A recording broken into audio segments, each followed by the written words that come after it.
8 గంటల వరకు నొప్పుల నుండి ఉపశమనమిచ్చే కొత్త మై డాక్టర్ ప్యాచ్ ఇప్పుడు మై డాక్టర్ స్ప్రేతో ఉచితం. పార్లమెంట్ ఎన్నికల ఫలితాలు వచ్చినాయి. మన నల్గొండ ఉమ్మడి జిల్లాలో 2 పార్లమెంటు సభ్యులను గెలిపించుకోవడం జరిగింది. కొందూరు రంగీరారెడ్డి 5,60,000 ఓట్ల మెజార్టీతో గెలిచినాడు. రాష్ట్రంలో నెంబర్ 1 కాకుండా దేశంలో కూడా ఇండియా కూటమిలో నెంబర్ 1 గా ఉన్నాడు. అదేవిధంగా అన్ని పార్టీల్లో చూసినట్లయితే 4వ స్థానంలో ఉన్నారు. అదేవిధంగా చామల కిరణ్ కుమార్ రెడ్డి గారు వారు కూడా మంచి మెజార్టీతో గెలిచినారు. 2,22,000 చామల కిరణ్ కుమార్ రెడ్డి గారు గెలిచినారు. వారికి హృదయపూర్వకంగా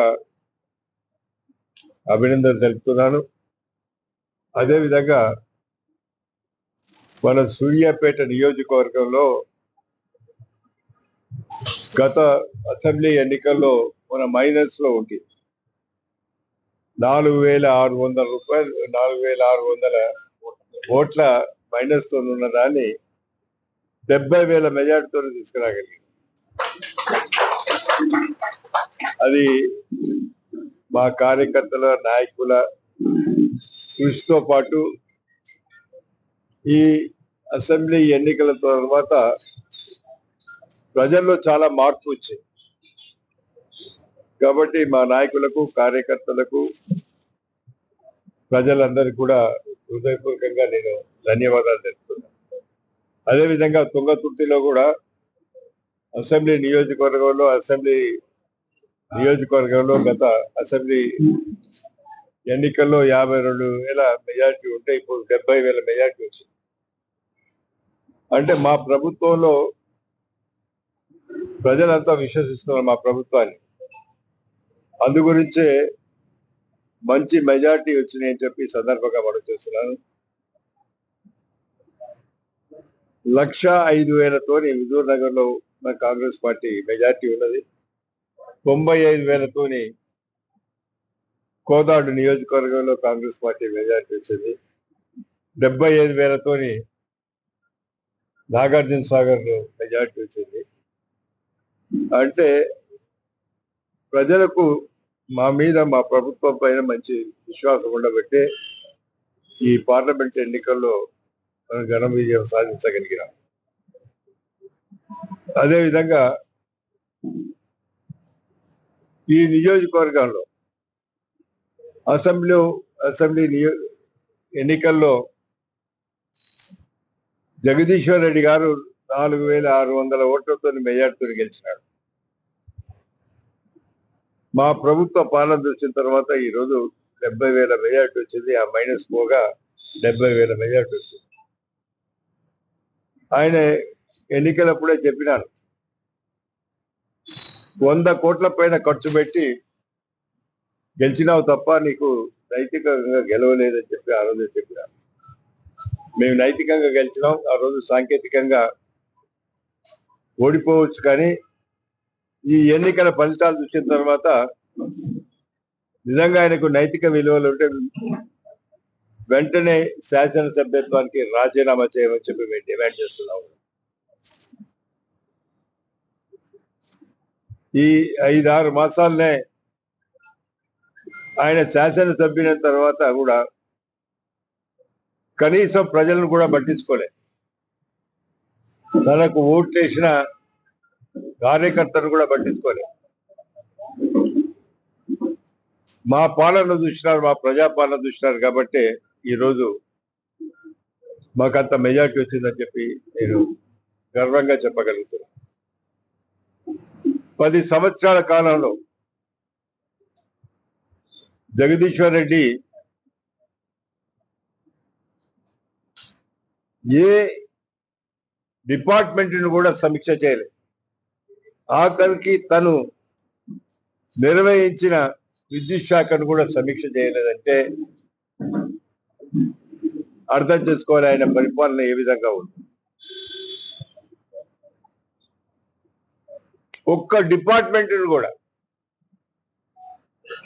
మెడికల్ అండ్ హెల్త్ కానీ, విద్యుత్ శక్తి కానీ,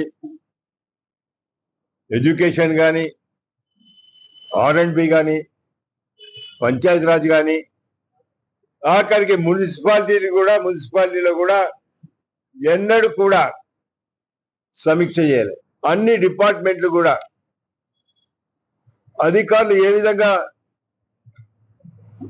పనిచేసినారంటే పూర్తిగా అవినీతితో ఉండబడినది. ప్రతి డిపార్ట్మెంట్ లో చూసినా కూడా అంత అవినీతి జరగబట్టే ఈ రోజు ప్రజలు అర్థం చేసుకొని మాకు 70,000 మెజార్టీ ఇచ్చినారు.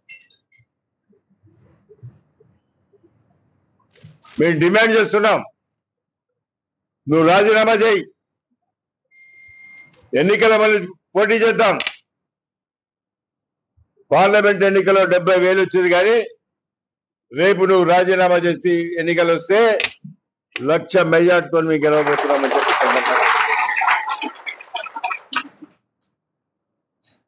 నువ్వు చేసిన అవినీతి అంతా బయటికి తీసుకొస్తాను. ఎన్నికలు అయిపోయినాయి. ఈరోజు గ్రాడ్యుయేట్ ఎమ్మెల్సీ ఎన్నికల ఫలితాలు ఉన్నాయి. దాంట్లో కూడా మా తీన్మార్ మల్లన్న మంచి మెజార్టీతో గెలవబోతున్నాడని కూడా ఈ సందర్భంగా మనం చెప్తున్నాం. ఈ ఎన్నికల తర్వాత మేము అభివృద్ధి పైన పూర్తిగా కాన్సన్ట్రేట్ చేయాలని ఆలోచనతో ఉన్నామని చెప్పి ఈ సందర్భంగా మనవి చేస్తున్నాను. ప్రతి డిపార్ట్మెంట్ కూడా సమీక్ష చేయదలుచుకున్నాం. మన జిల్లాలో ఉండబడిన, ఉమ్మడి జిల్లాలో ఉండబడిన 2 మంత్రులు ఉత్తమ్ కుమార్ రెడ్డి గారిని, అదేవిధంగా R&B మినిస్టర్ వెంకటరెడ్డి గారిని, ఇన్ఛార్జ్ మినిస్టర్ తుమ్మల నాగేశ్వరరావు గారిని, వారే కాకుండా ప్రతి మంత్రిని కూడా తీసుకొచ్చి ప్రతి డిపార్ట్మెంట్ సమీక్ష చేయించేసి ఇదో చేసిన తప్పులే కాకుండా మేము ఒక ప్రణాళికాబద్ధంగా ఈ నియోజకవర్గాన్ని అభివృద్ధి చేయాలనే ఆలోచనతో ఉన్నాం. త్వరలోనే సమీక్ష సమావేశాలు ఉంటాయని కూడా ఈ సందర్భంగా మనవి చేస్తున్నాం. విపరీతమైన కరప్షన్ జరిగింది. ఎస్సీ కార్పొరేషన్ లో చూసినట్టయితే కరప్షనే, దళిత బంధులో కరప్షనే, ఏదైతే బర్ల స్కీమ్ వస్తే దాంట్లో కరప్షనే. ఇలా బంధువులు దళిత బంధులో ఇవన్నీ కూడా ఇవ్వలే. కొంతమందికి ఎవరికి ఇచ్చిరా అంటే ఉద్యోగం చేసుకునే వాళ్ళకి మాత్రమే దళిత బంధు చేరింది తప్ప సామాన్య దళితునికి దళిత బంధు చేరలేదని చెప్పి ఈ సందర్భంగా మనం చేస్తాం. దీని మీద విజిలెన్స్ ఎంక్వైరీ పెట్టిస్తాను, బయటికి తీసుకొస్తానని చెప్పి ఈ సందర్భంగా మనం చేస్తున్నాను. ఇండస్ట్రీస్ డిపార్ట్మెంట్ లో చూసినట్టయితే పేదవారికి ఇవ్వలే, బీఆర్ఎస్ కండోరు కప్పుకున్న వారికి ఒక్కొక్కరికి 30 వెహికల్స్ బేనామీ పేరు మీద తీసుకోవడం జరిగింది. ఇవన్నీ వెనక్కి తీసుకొచ్చే ప్రయత్నం చేస్తాం.